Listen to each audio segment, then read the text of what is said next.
Trafficking in persons is a crime and grave human rights violation. According to the 2022 U.S. Trafficking in Persons report, last year, over 90,000 victims of trafficking were identified.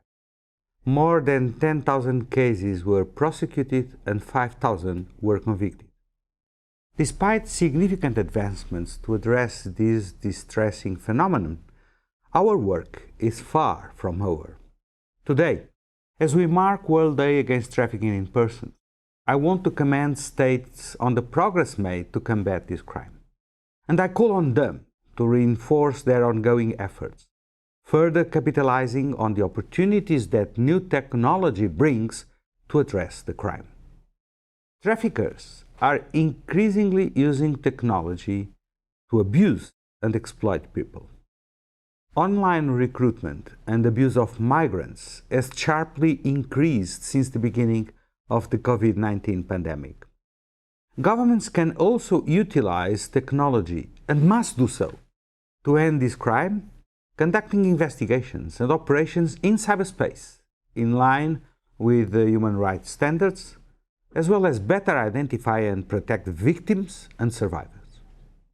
As a long-standing member of the Interagency Coordination Group Against Trafficking in Persons, and together with the UN Network on Migration, IOM calls on all states to harness the immense potential that technology offers in countering trafficking in persons.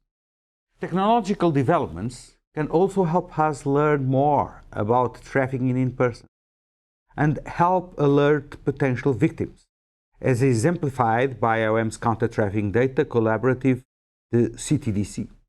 According to the CTDC, over half of the 150,000 victims identified by IOM and partners worldwide were trafficked for the purpose of sexual exploitation, while most of the others were trafficked for the purpose of forced labor. Tragically, over a quarter of all victims identified were trafficked as children, and a further quarter were young adults under the age of 24.